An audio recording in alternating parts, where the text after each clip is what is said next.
Hello, I'm Rabbi David Abramson, and this week's Torah portion is Parashat Korach. In this week's Torah portion, we find Moses faced with yet another rebellion on the part of the Israelites.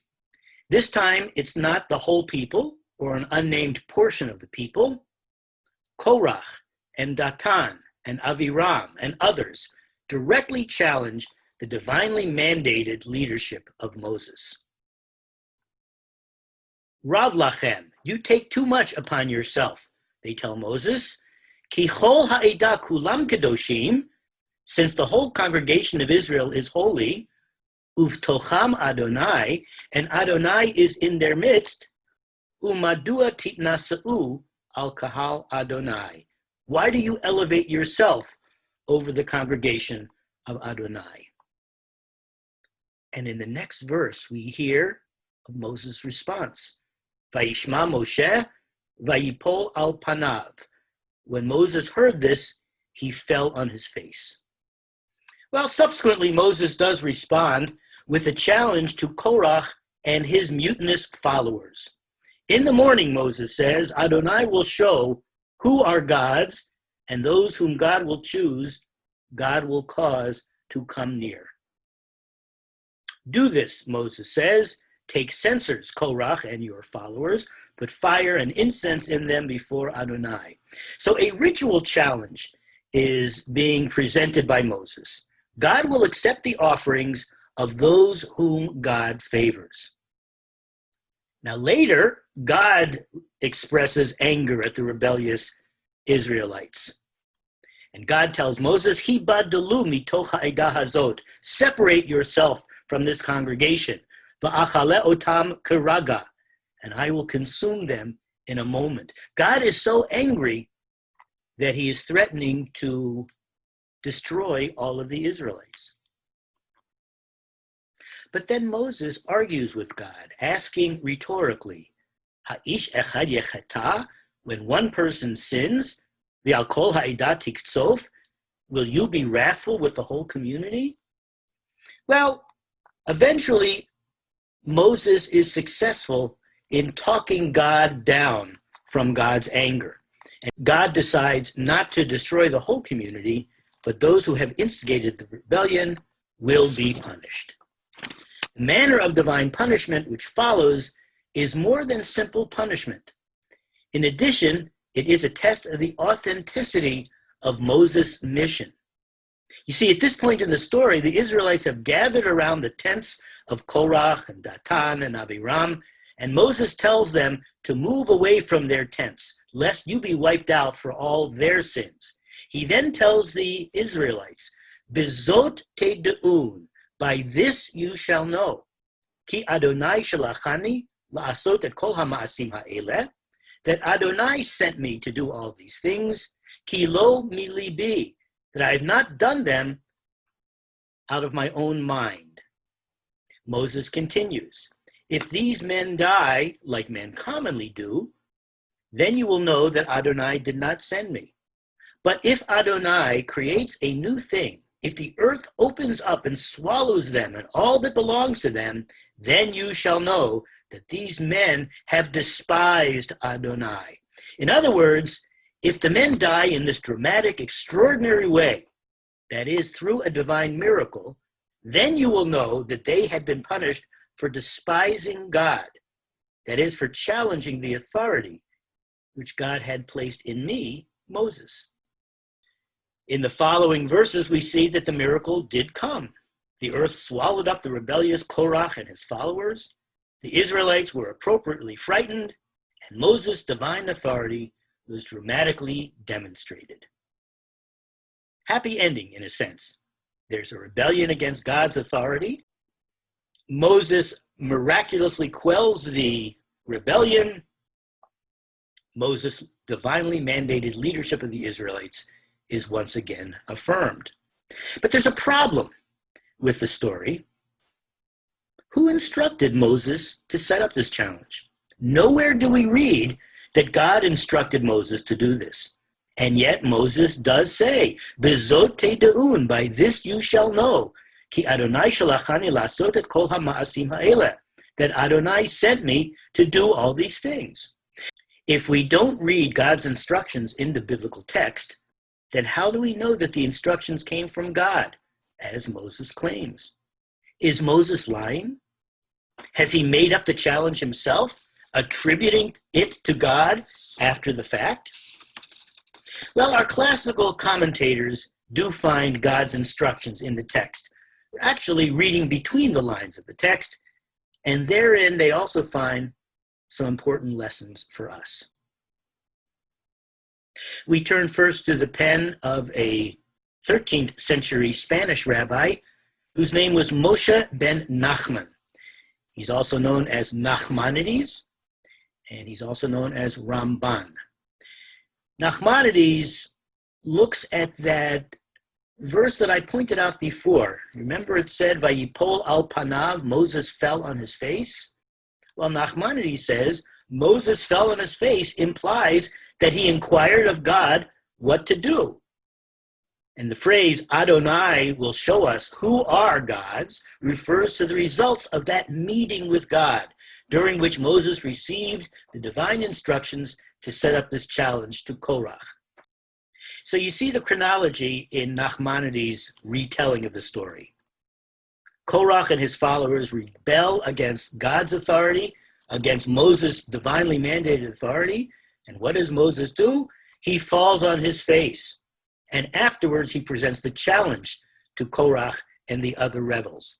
Well, Nachmanides is saying, when Moses fell on his face, he began a conversation with God.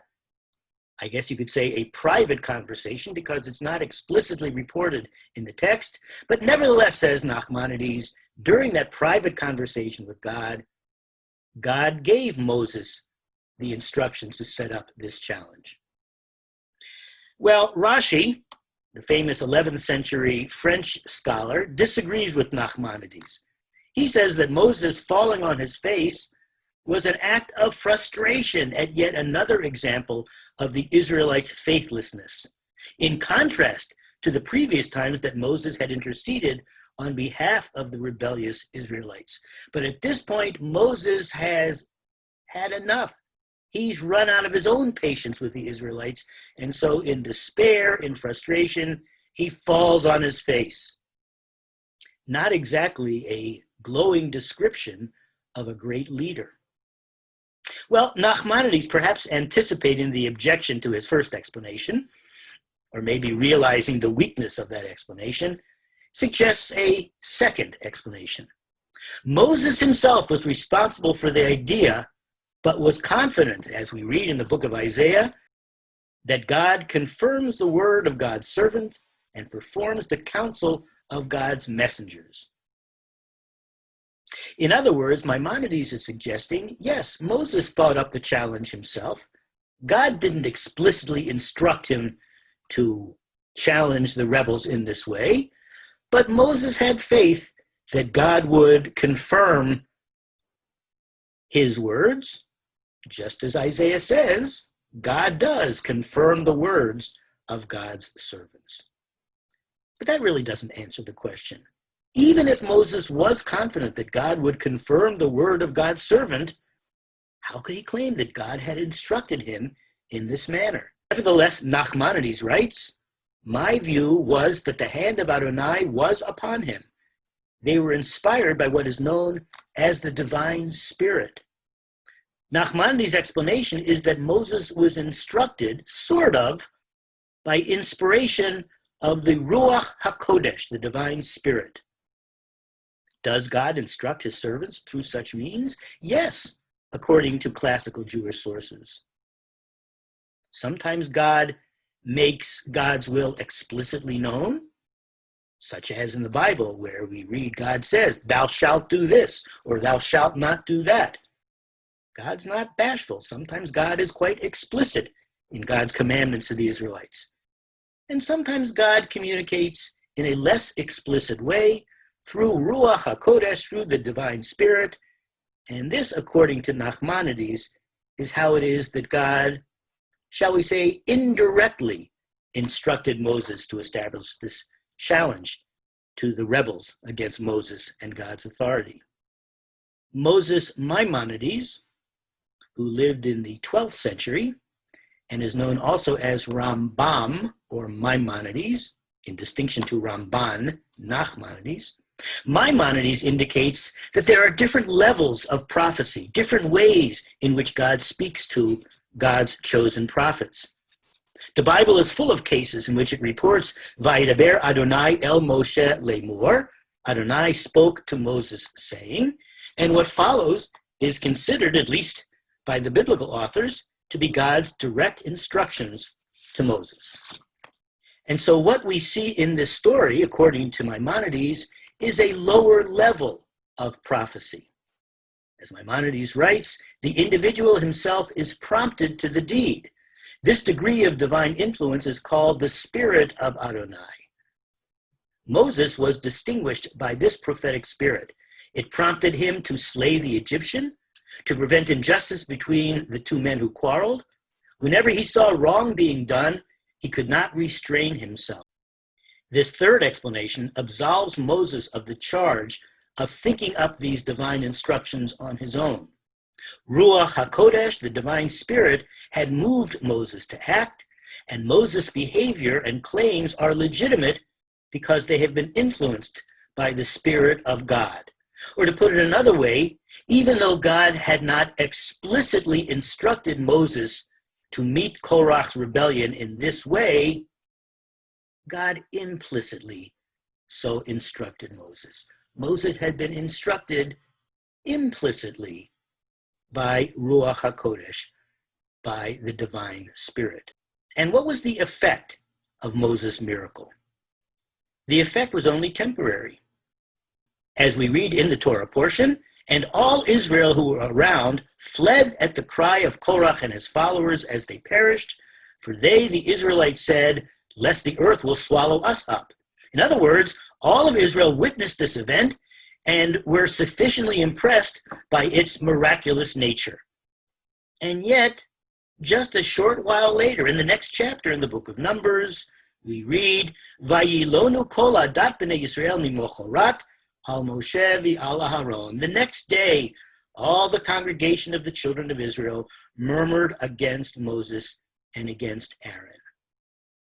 So what happened here? There was a rebellion against Moses' leadership, and really, by extension, a rebellion against God. The rebellion is quelled in miraculous form. It's very tragic, of course, for the rebels, but the rest of the Israelites are impressed and frightened by this miracle. And yet a chapter later, they're complaining against Moses and Aaron all over again. Now, this was not the only time that the Israelites had witnessed a great miracle and forgot about it shortly thereafter. The same thing happened at the Yam Suf, at the Sea of Reeds, when the Israelites left Egypt in the Exodus story. We read in Exodus chapter 14, Vayar Yisrael et hayad hagadolah asher asa Adonai b'Mitzrayim, and Israel saw the great work which God did in Egypt. Vayira'u ha'am et Adonai, and the people revered Adonai. Vaya'aminu b'Adonai uv Moshe avdo, and they believed in Adonai and in his servant Moses. The splitting of the sea, the exodus from Egypt, such a miraculous event. Of course the Israelites believed in Moses as a result of that miracle. And yet, just 2 chapters later, what are they saying to Moses? Itein mutenu v'yad Adonai be'eretz Mitzrayim. Would that we had died by the hand of Adonai in the land of Egypt. V'shivtenu al sir habasar, when we sat by the flesh pots. V'ochlenu lechem lasova, when we ate bread to full satisfaction.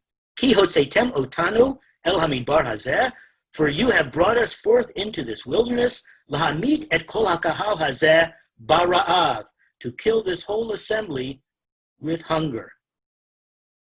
In chapter 14, the Israelites witnessed the splitting of the sea and believed in God. In chapter 16, they're complaining yet again about all the good food they had in Egypt and how terrible their lot there in the desert is.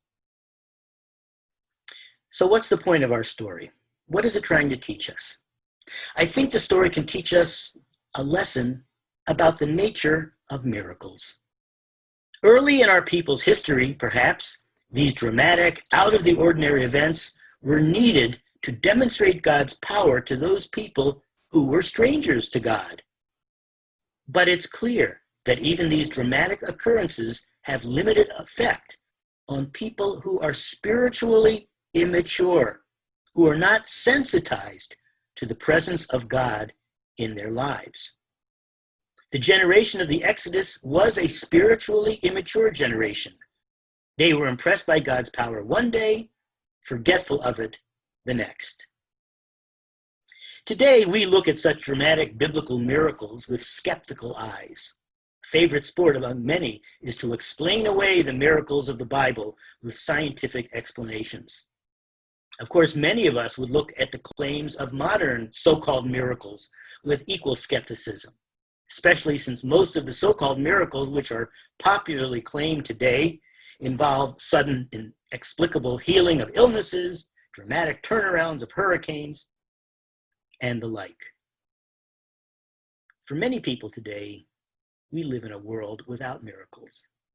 And yet, as Nechama Leibovitz points out, in the absence of miracles, religious faith is also absent. What then is the place of miracles in our religious lives? If these dramatic events had such fleeting power in the lives of our ancestors, can we believe in miracles? We can, I believe, if we get beyond the naive, simplistic notion of miracles of the sea-splitting, earth-swallowing variety. It is not the inexplicability of something that makes it miraculous. Something is miraculous if it impresses upon us a sense of God's presence in the world. Let me repeat that. What is a miracle? Something that convinces us of the presence of God. Those dramatic, sea-splitting, earth-swallowing miracles didn't impress our ancestors for long, not because they weren't miraculous events, but because our ancestors were not mature enough spiritually. The fact is that we are surrounded by countless miracles, events which can convince us of the presence of God in our lives all the time. And they affect our souls only if we are sensitized to recognizing their miraculous nature. Sometimes these miracles are dramatic, such as the birth of a child. I think of those moments in my life when I have had an intense sense of God's presence. Of course, those relatively few moments in my life include the 3 times that I was present at the birth of each of my children. And their mother loved to say, I can't believe a person can give birth to a child and not believe in God afterwards. So for some of us, giving birth or being there as our spouse gives birth to our child is an intensely spiritual experience. Yes, a miracle. But such events come relatively infrequently in life, so we have to sensitize us to the more frequent miracles. The sunrise, which brings a new day, is a miracle. As our prayer book says, HaMechadesh b'tuvo b'chol yom tamid ma'aseh v'reishit. God renews each day the miracle of creation. The food that appears on our tables is a miracle. And our tradition instructs us to recite a bracha, a blessing before eating, to acknowledge and to reinforce our consciousness of that miracle. Indeed, all of Jewish life is intended to sensitize us to the miraculous nature of life, to the presence of God in the world. Judaism is supposed to instill in us what Abraham Joshua Heschel calls radical amazement in response to the miracle of being alive. And so our daily liturgy calls upon us to be sensitive to God's miracles, shebechol yom imanu, that are with us every day, erev v'voker v'tzohorayim, evening morning and afternoon. There's another thing that we can learn from the story in this week's Torah portion, and that is that God speaks to people in different ways. We've seen the dramatic, direct communication between God and Moses, which the Bible reports. In this week's portion, we see the Spirit of God operating in Moses' consciousness in a less explicit, in a more subtle, but nevertheless in a significant way. It's the Spirit of God that is operating in Moses' consciousness. It's the Spirit of God that was missing from the souls of the ancient Israelites. That's why they forgot the miracle so quickly. It is the Spirit of God that can infuse our souls if we let it. It is the Spirit of God that can sensitize us to the miraculousness in our own lives, to the involvement of God in our lives. The Israelites of Moses' time lacked the spiritual maturity to respond to the Spirit of God. They failed that challenge. Our challenge is to develop the spiritual maturity and sensitivity to succeed where they failed. Shabbat Shalom.